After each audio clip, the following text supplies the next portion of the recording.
आ जाओ, क्या कर रहे हैं? वहीं पे अच्छी जगह नई जगह नहीं विकास के लिए पूंजी आप विकास के लिए डेवलपमेंट में करें। थोड़ा साइड में थोड़ा साइड में जाओ, साइड में जाओ।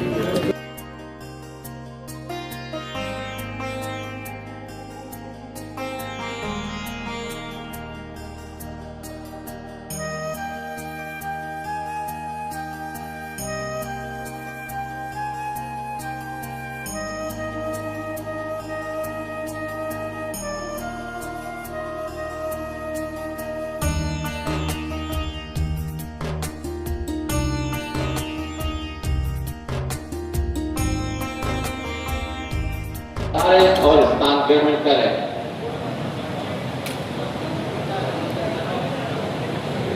आपका बहुत बहुत अभिनंदन माननीय संदीप जी शर्मा साहब, जिला सेशन न्यायाधीश महोदय।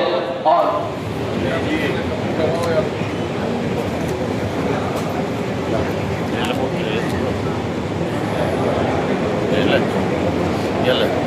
हमारे अतिथि साहबान के माध्यम से हमारे संस्कारों को हमारे अंदर प्रवाहित करने की ज्योति प्रगति और विकास में अपने आप को समर्पित करें। ये आशीर्वाद मां शारदा की पूजा अर्चना और दीप प्रज्वलन के उपरांत हम भी इस अभिनंदन में शामिल हों। साथ में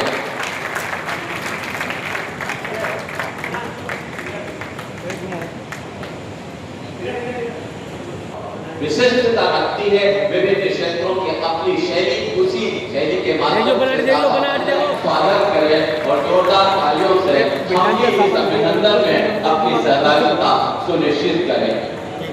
श्री अनीस मोहम्मद जी उपाध्यक्ष और श्री किशन लाल जी वर्मा।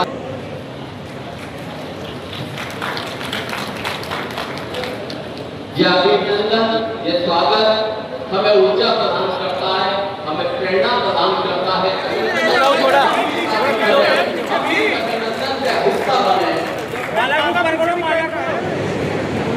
ये वो पल है संदीप जी शर्मा साहब, समस्त वरिष्ठ अधिवक्ता, स्थानीय अधिवक्ता, मीडिया कर्मी और बाहर से पधारे सभी अतिथिगण, आदिवासी परिषद के इस गरिमामय शपथ ग्रहण समारोह में आप सभी का अति की गहराइयों से इसकी उपस्थिति में हमारे ये कार्यक्रम और अधिक गौरवान्वित हुआ है। हमारा आदिवासी परिवार सिर्फ एक संस्था ही नहीं है, बल्कि न्याय, सत्य और मानवीय अधिकारों की रक्षा का सशक्त स्तंभ है। हमारे यहाँ उपस्थित सभी अधिवक्ताओं का अनुभव, युवा साथी अधिवक्ताओं का जोश हमारी सबसे बड़ी पूंजी है। आज का ये शपथ ग्रहण समारोह हमारे खुशी, आपसी प्रेम, समर्पण और बंधुत्व का प्रतीक है, जो हमें हमारी नई कार्यकारिणी अपने ऊर्जावान नेतृत्व से अधिक ऊंचाइयों पर लेकर जाएगी। इसी विश्वास के साथ पूरा सभी अतिथियों और आप सभी महानुभावों का इस शपथ ग्रहण समारोह में स्वागत करता हूँ और कार्यक्रम की सफलता की कामना के साथ मैं अपने शब्दों को यही जाऊँगा। सबसे बड़ी अधिवक्ता परिषद है, जिसमें वर्तमान में 500 अधिवक्ता पंजीकृत हैं। वर्ष 2025 में दिसंबर में अभिभाषक परिषद बूंदी के चुनाव संविधान की लोकतांत्रिक प्रक्रिया के अनुसार संपन्न हुए, जिसमें निर्वाचित एवं मनोनीत कार्यकारिणी का शपथ ग्रहण समारोह आज आयोजित किया जा रहा है। निर्वाचित कार्यकारिणी का उद्देश्य अधिवक्ता हितों की रक्षा तथा संस्था की गरिमा को सर्वोपरि बनाए रखना है। कार्यकारिणी के गठन के पश्चात कार्यकारिणी द्वारा अधिवक्ता हितों में कई महत्वपूर्ण निर्णय लिए गए, जो मैं आपके सामने विवरित करता हूँ। सर्वप्रथम मैं अवगत करा देना चाहता हूँ कि अभिभाषक परिषद बूंदी में पंजीकृत नियमित प्रैक्टिशनर्स अधिवक्ता की मृत्यु के उपरांत दी जाने वाली सहायता राशि को 2 लाख रुपए से बढ़ा करके 2,50,000 रुपए कर दिया गया है। इसके साथ ही अधिवक्ता गणों को दी जाने वाली मेडिकल सहायता राशि, जो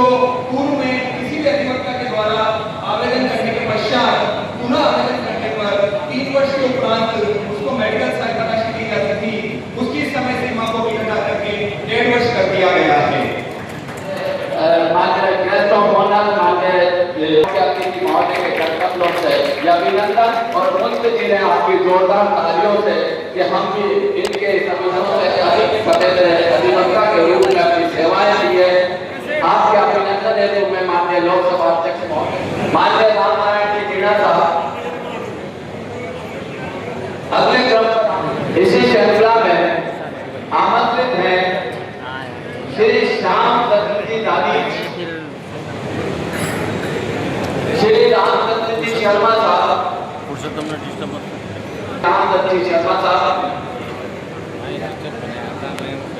इसी क्रम बशीर मोहम्मद जी, श्री बशीर मोहम्मद जी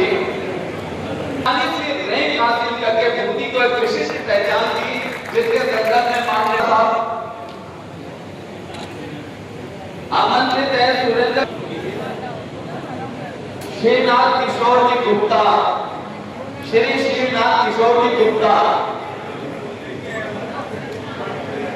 श्री कैलाश चंदी नाम भरानी और श्री पुरुषोत्तम जी पारी साहब को या सभी मंच पे अपने कार्य के साथ अपने हॉबी को अपने शौक को जो आपने जिस शिद्दत के साथ पूरा किया है, चारों ने बाहर काउंसिलों राजस्थान अभिनंदन करता है।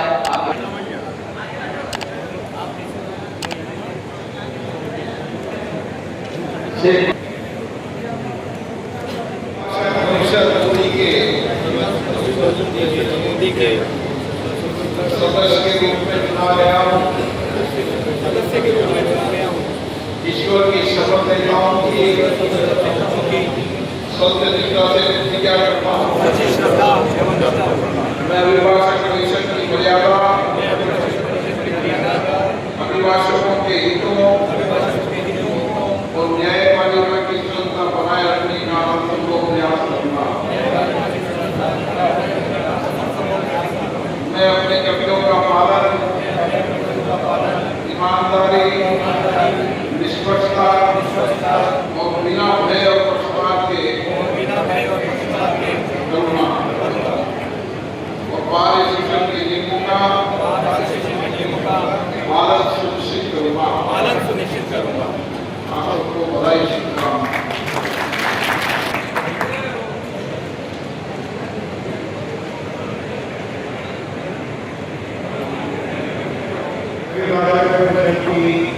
कार्यकारिणी के शपथ ग्रहण समारोह में माननीय श्री ओम जी बिरला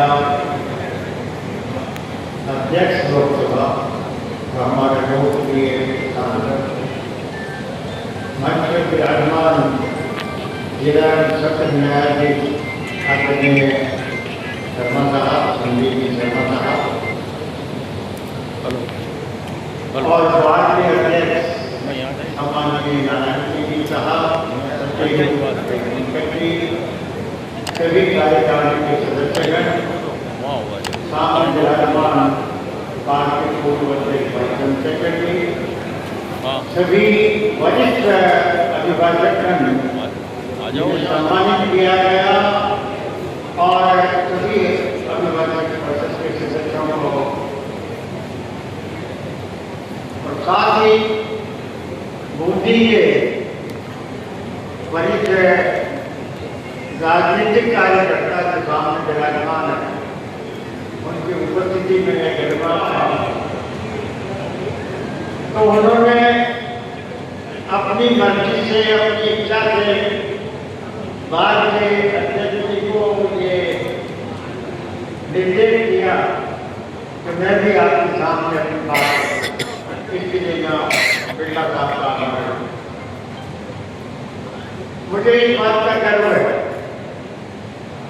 कि बूंदी की गरिमा में जो बार एसोसिएशन जो शुरू से मेरे रजिस्ट्रेशन के पूर्व से चली आ रही है, उसमें ऐसे अभिभाषक थे जिनसे हमने खूब सीखा और हमारे जीवन के निर्माण में, हमारी जिंदगी के निर्माण में हम जो आज तक जो कुछ भी अच्छा कर पाए, ये उन्हीं लोगों की कृपा का फल है कि जिनकी आशीर्वाद से हम यहाँ तक पहुंचे। ये सौभाग्य है आरोपी का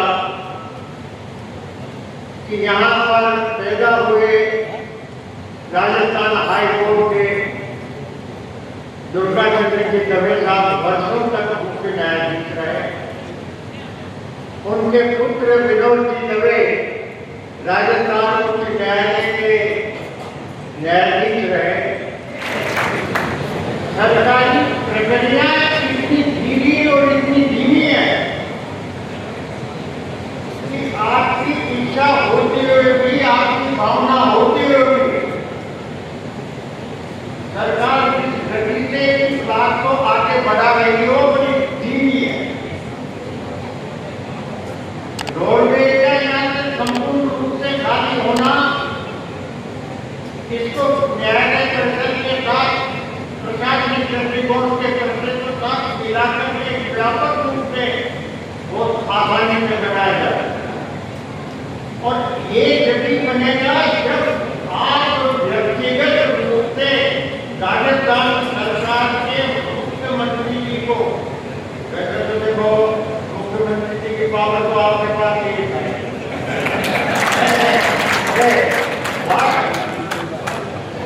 कानूनी रूप तो उनके पास है, लेकिन वास्तविक रूप से आपके पास आप ऐसा मॉनिटरिंग कराएं तो संपत्ति का स्थानांतरण एक विभाग से दूसरे विभाग में स्थानांतरित करने के लिए मुख्यमंत्री स्तर पर जो कमेटी बनेगी वो फैसला करेगी। मेरा तो आपसे विनम्र अनुरोध है, राजनीति की जगह है, लेकिन बूंदी के विकास जैसा आप चाहेंगे, अगर हमारा सहयोग देना चाहेंगे और आपकी भावना है, आपने भी कुछ ही पूर्व 5 साल पूर्व विशेष रूप से फोन करके मुझसे ये कहा है कि बूंदी के विकास में आपके सुझाव महत्वपूर्ण है, क्योंकि आपको जानकारी है। और इन्होंने जिला कलेक्टर को भी निर्देशित किया है कि वो उसको बुला करके सुझाव दे और आपके निर्देशों में हफ्ता जिला कलेक्टर के बुला करके कुछ बात कीजिए। विकास का सवाल है, आप बोल सकते हैं। राजनीति तो अपनी अपनी जगह है, राजनीतिक विचार अपनी अपनी जगह है, लेकिन 2 साल आपके हो गए, 2.5 साल मेरे हो गए, समय बहुत गतिशील तरीके से जाता है। और मैं चाहता हूँ मिनी सचिवालय का शिलान्यास भी आप करें और उद्घाटन भी आप करें। ऐसा न हो कि शिलान्यास तो आप करें, उद्घाटन को दूसरा अभिभाषक परिषद बूंदी के शपथ ग्रहण समारोह में समारोह के विशेष अतिथि बूंदी के विधायक माननीय हरिमोहन शर्मा जी, जिला एवं सत्र न्यायाधीश श्री संदीप शर्मा जी, बार एसोसिएशन के अध्यक्ष श्री नारायण सिंह जी, सचिव मंगल राजी जी, सभी न्यायिक अधिकारीगण, अधिवक्ता परिषद के सभी मान्य सदस्यगण, बधाई देता हूं। और उनके नेतृत्व के अंदर हम अधिवक्ताओं के हितों की रक्षा करने का काम करेंगे और न्यायिक व्यवस्था के अंदर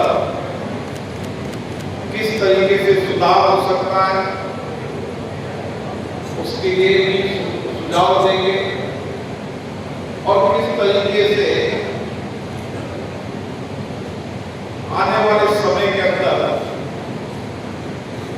न्यायालय में आने वाले हर गरीब वंचित व्यक्ति को सस्ता सुलभ न्याय मिले, इसके लिए हम निश्चित रूप से सहयोग करेंगे। किसी भी न्यायालय के अंदर अधिवक्ताओं की सबसे महत्वपूर्ण भूमिका होती है, चाहे डिस्ट्रिक्ट कोर्ट हो, चाहे हाई कोर्ट हो, चाहे सुप्रीम कोर्ट हो, उन सभी जिसमें व्यक्ति न्याय लेने आता है उस मंदिर के अंदर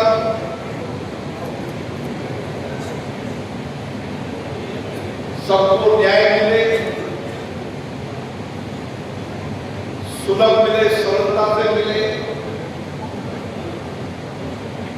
इसके लिए सबसे बड़ी भूमिका न्याय अधिकारी की होती है, लेकिन उसके साथ न्याय के साथ अपने अपने पक्ष रखने वाले अधिवक्ताओं की होती है। इस देश के लोकतांत्रिक ढांचे के अंदर कार्यपालिका, न्यायपालिका, विधायिका, ये लोकतंत्र के तीन स्तंभ हैं और इन तीनों स्तंभों में संतुलन बनाने की जिम्मेदारी जब लोकतंत्र की है, उसमें एक प्रहरी के रूप में अधिवक्ताओं की बहुत बड़ी भूमिका रहती है। अधिवक्ताओं की विशेष भूमिका के लिए हम सबको प्रेरणा देता है। आजादी की लड़ाई हो और आजादी की लड़ाई के अंदर स्वतंत्रता आंदोलन के अंदर भी सबसे बड़ी भूमिका और स्वतंत्रता आंदोलन के मुख्य नेतृत्व करता है अधिवक्ता है, जिन्होंने समय समय में अलग अलग कालखंड के अंदर अन्याय अत्याचार के खिलाफ स्वतंत्रता आंदोलन की विशेष भूमिका के साथ, जहां कानून का पक्ष रखना है, कानून के साथ इस देश के अंदर आंदोलन के इतिहास को देखते हैं तो राष्ट्रपिता महात्मा गांधी, सरदार वल्लभ भाई पटेल और संविधान निर्माण में विशेष रूप से भूमिका निभाने वाले डॉक्टर भीमराव अम्बेडकर जैसे कई महान रहे, जिन्होंने निश्चित रूप से स्वतंत्रता आंदोलन, सफलता आंदोलन के बाद देश के नवनिर्माण में विशेष भूमिका निभाई और आज भी के कालखंड में भी वंचित गरीब व्यक्ति को न्याय से सबसे बड़ी आशा रहती है। कार्यपालिका में अगर उसको न्याय मिलता है तो उसको आशा रहती है कि मैं न्यायपालिका में जाऊंगा तो मुझे निष्पक्ष रूप से न्याय मिलेगा और मेरे साथ जो अन्याय अत्याचार हुआ है उसमें मुझे न्याय दिलाने के लिए स्वतंत्र भूमिका निभानी है और उसमें अधिवक्ताओं की भूमिका रहेगी। अपना अपना पक्ष हम पक्षकार के पक्ष में रहते हैं, लेकिन फिर भी एक अधिवक्ता का मन हमेशा वंचित गरीब व्यक्ति को न्याय दिलाने के लिए और इसीलिए इस कालखंड में भी हमें प्रयास करना चाहिए कि जिसके पास धन का अभाव हो, समाज का अंतिम व्यक्ति के अगर न्याय चाहता है तो ऐसी व्यवस्थाएं कायम करें। सरकार ने, न्यायपालिका ने व्यवस्था कायम की है, लेकिन अधिवक्ता कमीशन में भी प्रयास करना चाहिए। जिसके पास धन का अभाव है लेकिन वह न्याय चाहता है तो अधिवक्ता परिषद के सदस्य उसकी न्याय की लड़ाई करें। ये बहुत बड़ी भूमिका हमेशा रही है और कोई समय था, कोई कालखंड में बुद्धि से पारिवारिक रिश्ते भी थे और मैं देखता था कि बुद्धि के विकास के लिए एक बड़ा रोड में बनना चाहिए और उसमें अदालत परिसर भी है, जिला कलेक्ट्रेट भी है, असिस्टेंट भी है और इसीलिए कुछ समय लगता है। हरिमोहन जी के 2 साल होने समय लगता है, लेकिन 75 साल तक की आजादी के बाद से चली कुछ समस्याएं थी। निश्चित रूप से बस स्टैंड का कृषि में जाने का निर्णय भी हो चुका है। आने वाले समय में बस स्टैंड कृषि उपज मंडी में जाएगा, आधुनिक बस स्टैंड बनेगा और इस जगह मिनी सचिवालय बनाएंगे। और क्योंकि इस बार हम बजट में घोषणा भी कर देते हैं, मिनी सचिवालय का काम नहीं होगा। कोटा में भी हमने मिनी सचिवालय की घोषणा कर दी, लेकिन जब तक जिला अदालत या नया परिसर नहीं हो वो नहीं बन सकता था। और इसीलिए मैंने कहा कि अगली बार ये सारी प्रक्रियाएं चलती रहेगी और उसी बीच में अब जो वर्षों पुरानी नीति की मांग है कि एक ही छत के नीचे सारे कार्यालय हो, ताकि अलग अलग जगह पर लोगों को जो परेशानी होती है, कठिनाइयाँ होती है, उस कठिनाई से निजात मिल सके। और मैं सोचता हूँ कि मुख्यमंत्री से मैं भी आग्रह करूँगा कि अगले बजट के अंदर इसकी घोषणा हो, लेकिन प्रक्रिया और नक्शा बनाने का काम अभी से हो, ताकि हम इसी कार्यकाल के अंदर मिनी सचिवालय का शिलान्यास कर सकें और कोशिश करें कि इसी कार्यकाल के अंदर हम मिनी सचिवालय का निर्माण कर सकें। और बाकी भी अभिभाषक परिषद में रखिए, मुझे व्यक्तिगत रूप से भी आपका शिष्टमंडल मिला था।